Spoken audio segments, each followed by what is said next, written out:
the start of the battle. The Duggars have a long history of laughing heartily and extending a warm welcome to visitors.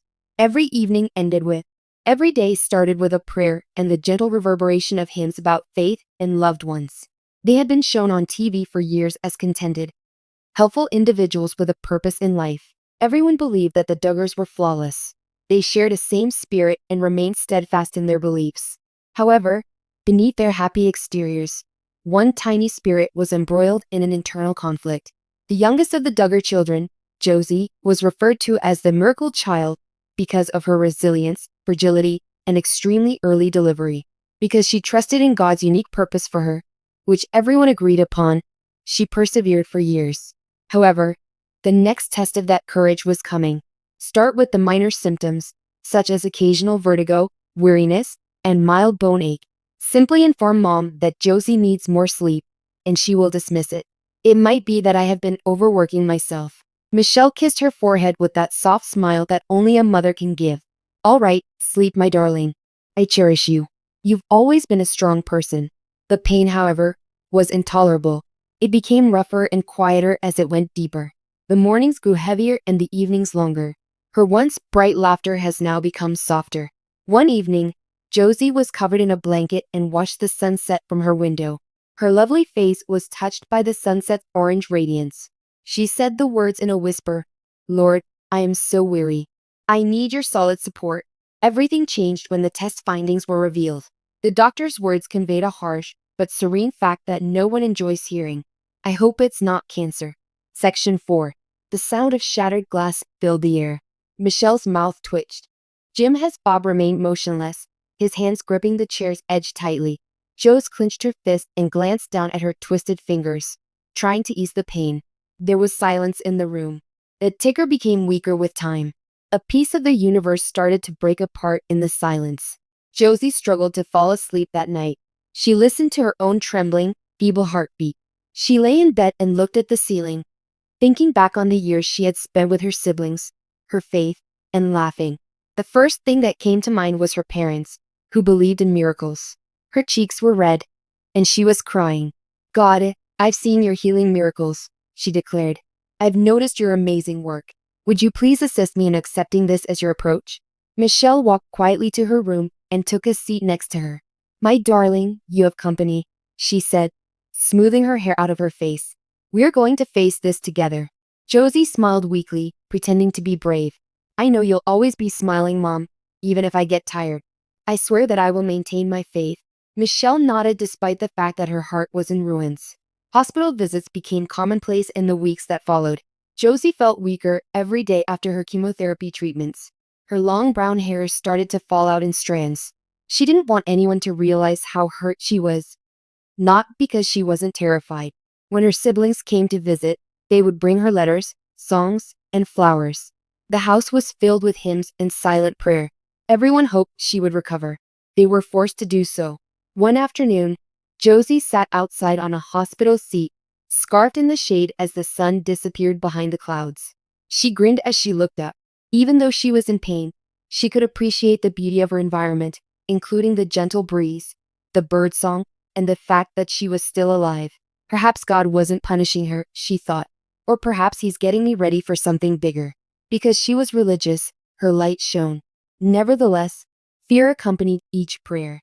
A silent question that no one dared to ask lurked behind every heartbeat, and every smile was accompanied by pain. Does she have a chance? Every night, the Duggar family would join hands and offer up a prayer for a miracle. But they all understood deep down that the fight was far from over. The struggle for hope. Nowadays, the hospital is more like a second home in many respects. The sound of silent mourning and the smell of medicine filled the walls. A disturbing rhythm of time passing was created by the repeated beeping of devices near Josie's bed. Every day, I started my day in the same manner. The nurse would take her vital signs while smiling softly and speaking quietly. "My dear, you are doing beautifully today." Josie could see the pain behind her eyes. Despite the seeming warmth, her mother would always be there for her. Michelle would hold her hand close and mumble a prayer night after night. "Give my baby another sunrise, please, Lord." Occasionally, Josie would discover her mother in bed, her face buried in a Bible, sobbing quietly. She would whisper, "Mom, don't weep for me. to get her point across. I'm not scared, Michelle said, her smile revealing the intensity of her feelings. Josie, you are my miracle. You've always been the one. But lately, believing in miracles has been more difficult. It was a harsh punishment. The ache persisted. Her hair had fallen out. A pallor has taken hold. The once strengthy physique of the young woman has shrunk to a mere shell. She was able to grin in spite of everything. She thanked the doctors, joked with the nurses, and prayed for the other patients who were going through the same ordeal as her. At one time, her sister Johanna visited her. She brought a picture of the two of them as babies along with the flowers. Her grin was gentle and sympathetic as she asked, "Can you remember this? You had a hard time getting around because you were so small." Josie's mouth watered at the sight of the picture. "Yes, I do recall. Joyce says you used to grasp my hand hard to keep me from falling. Being able to do that again at this moment is what I truly desire." Josie smiled shyly and her voice trembled as she spoke. "You're here." There was utter silence. The outer world appeared to come to a complete stop. Time passed. Months passed. Chemotherapy had not worked. As though they were scared to speak, the doctor's speech grew increasingly quiet and slurred. One afternoon, Jim, Bob, and Michelle sat outside the room. His worry was evident in his voice. "Michelle, she's not getting better. Could this be the way God wants her to come home?" Michelle extended her hand and took his. "No, I'm not going to give up my faith. I simply cannot. She's my baby," she said in a sorrowful whisper. "I will never be able to let her go." Josie was listening in her imagination. Through the flimsy hospital walls, she could hear their voices. "Perhaps they can keep me.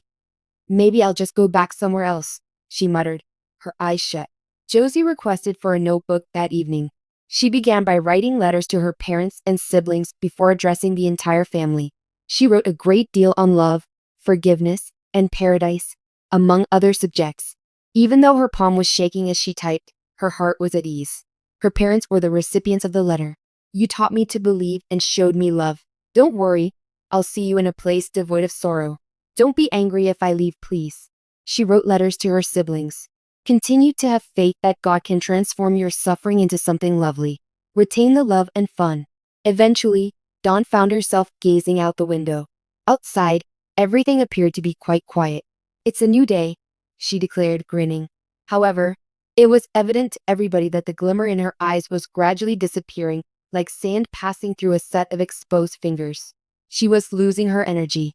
Even though her body was struggling mightily, she continued to smile. More people than ever prayed for her. Heaven, however, was listening, and occasionally the responses from above don't match what the heart desires to hear. The air in the hospital room has altered during the last few days. By now it had become subdued, even hallowed. Each guest arrived with sad eyes and shaky grins. As they worked, the physicians and nurses were quite silent. Josie's soul was like the final candle in a room. It never went out, even though her body was frail, surrounded by darkness. Her loved ones were by her side all day. Her brothers would occasionally play gentle guitar music as her sisters read her Bible texts. When her father had to say a prayer at her bedside first thing in the morning, he would mumble, "Lord, please take her gently." Josie's comments were still powerful even though her voice had become weaker. She publicly announced that she had conquered her fear. "This is not the end," she interrupted in a whisper. "See it as my way of returning home." Michelle faked a smile in spite of her crushed heart. She felt the cold seeping through her fingers as she clasped her daughter's small hand. She didn't say much. "I wouldn't know what to do without you, Josie."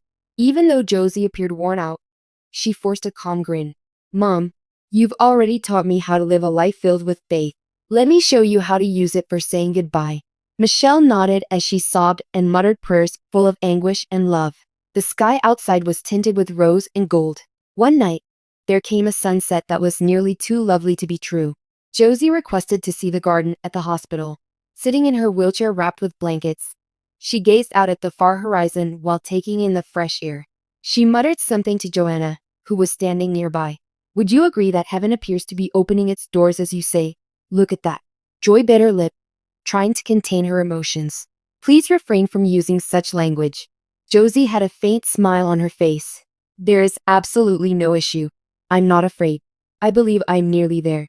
A subtle flowery aroma wafted through the air as the breeze brushed her face. She closed her eyes for a moment and prayed silently for peace rather than healing. "Everyone should assemble around her bed," she beckoned.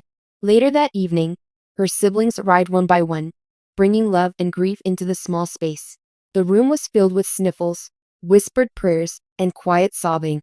"Make me a promise," Josie replied after looking around at her friends. "Make sure the ending of my story doesn't sound depressing. Let this serve as a reminder that faith overcomes fear." Jinger leaned forward and took her hand firmly. "Josie, you will always be remembered." Josie gave a quiet smile.